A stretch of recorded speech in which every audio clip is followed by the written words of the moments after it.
was the warrior on this coin?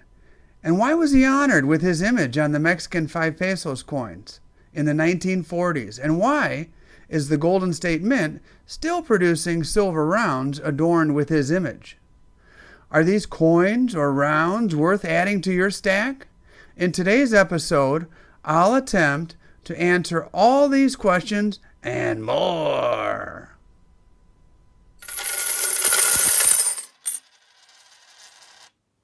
T.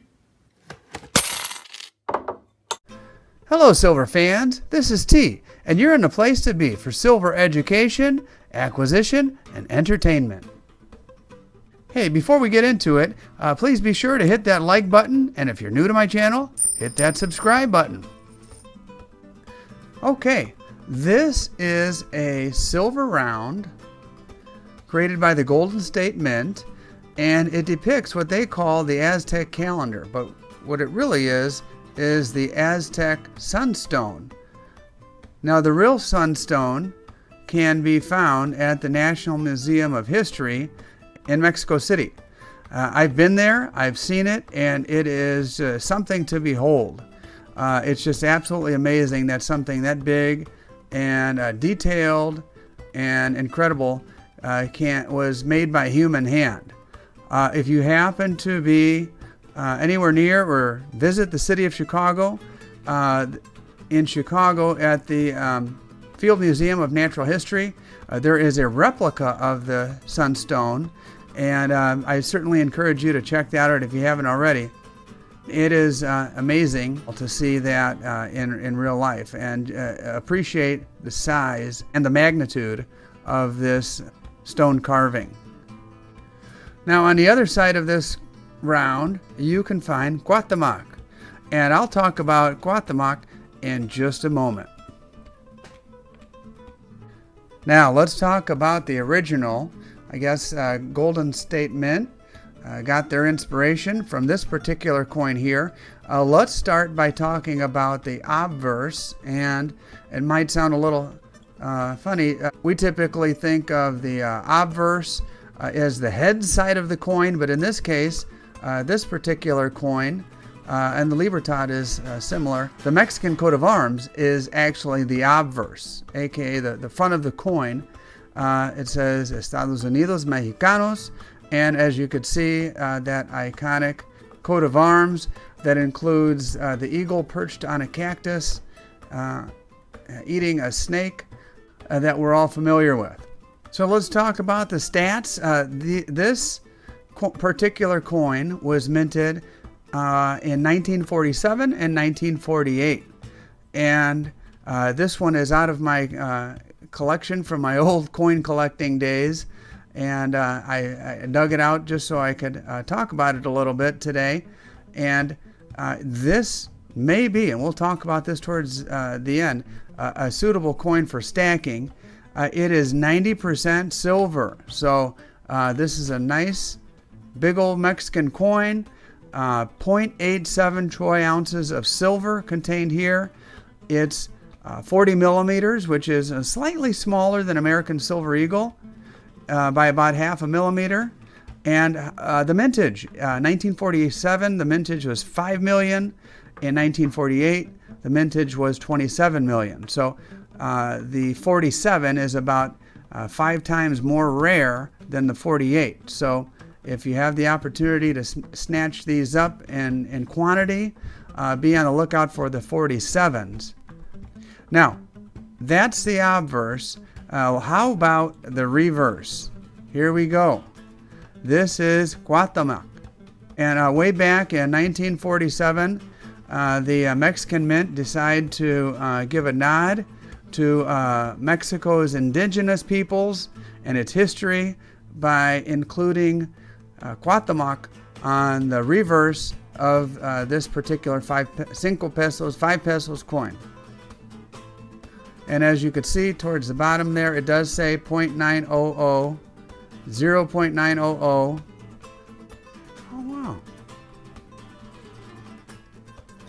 So this is a 90%er, and I just realized this is one of the more rare 1947s. Very nice. No wonder why I added that to my collection years ago. So who was Cuauhtemoc? Well, Cuauhtemoc was the last emperor of the mighty Aztec Empire. And I have a particular affinity for Mexican history, and I've done a little reading on the subject, and I very much enjoy reading history. So back to Cuauhtemoc. He went toe-to-toe with the conquering Spaniard Hernan Cortés at Tenochtitlan, which is now Mexico City. That was the heart of the Aztec Empire. That was their great city. And they engaged in bloody battles, and both sides fought with great bravery and heart. And it is true that the Spaniards' weaponry was superior. But one of the tactics used by Cortés was that he was smart enough to turn the Aztecs' enemies against them. Many of the tribes around that had been persecuted by the Aztecs and taxed greatly and were forced to stay loyal to the Aztecs if they wanted to keep their hearts intact in their chests. They fall for Cortez's trickery and false promises, and they teamed up with the Spaniards to attack the dominating peoples, the Aztec Empire. But what really won Tenochtitlan and the Aztec Empire, the heart of the Aztec Empire, wasn't so much the weaponry or the warriors the Spaniards were able to acquire to join them in their quest. It was something much different than that. It was smallpox, disease.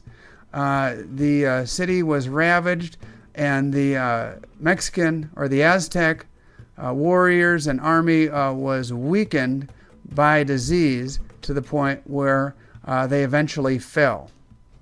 But even in defeat, Cortés exhibited great respect for Cuauhtemoc. His reverence didn't last forever, though. Eventually, years later, after the battles, Cortés did put Cuauhtemoc to death by hanging. And just since we're talking a little bit of history here, I guess I will add a side note that some people feel that a small group of Spaniards who raped and pillaged their way through Mexico were great conquerors. I'd go back to what I was starting to mention earlier. I'd say that they were great spreaders of disease, which spread viciously and spread fast, killing the majority of Mexico's indigenous population at the time, from 1520 onward. Most often when the Spaniards arrived, as they roamed the land at a village or a town, it had long been abandoned, or the inhabitants had all died off from the disease spread in advance of the Europeans. Oftentimes, the jungle and the land had already begun taking back over the towns and villages prior to the Spaniards' arrival. Now, to this day, Cuauhtemoc is revered by the Mexican people. Obviously, they thought enough of him to adorn their Cinco Pesos coin back in the 1940s. But in addition to that, there are many towns and buildings and statues all dedicated to the last of the great Aztec emperors, Cuauhtemoc. So the big question is, are these worth stacking? Well, I would say, particularly if you watched my previous video called The Beginner's Guide to Silver Stacking, you know that as I make my decisions regarding stacking, a lot of what goes into my decision making is the premium. I bought this one years ago. Honestly, I don't even know how much I paid for it. This one here, I overpaid. This is a silver round, but I had one of those moments where I saw something that I thought was cool, and I decided to purchase it. And Definitely paid a little more for it than I should have. I didn't go crazy, but I at least a couple dollars more than I should have paid for it. Considering it's just round, and as I take a closer look, it's already milk spotted. So my advice to you with the, I would purchase those again only if the price was a little closer to spot. Now, when it comes to these, for a 90% coin, and if you do the math, and just remember, it's about 0.87 of an ounce. So don't go and buy this at the same price that you would buy an ounce coin, I don't think. You'd have to take that into consideration if you're making the purchase for stacking purposes. Now, if you're collecting, no, that's a whole different story. You'll have to make your own decisions based on the year, the state of the coin, and what condition it's in. And but since this is a stacking channel, I would say I would purchase these if the price is right and you can get them somewhere near spot price. I wouldn't go, making these Cinco Pesos Cuauhtemoc coins the base of my stack. But nonetheless, there are bargains to be had here and there, and if you can find these for a decent price, I'd say snatch them up. They're cool coins to look at too. Okay guys, thanks for watching.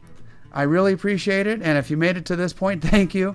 I know I added a lot more history in this video than I normally do, but I hope you enjoyed it.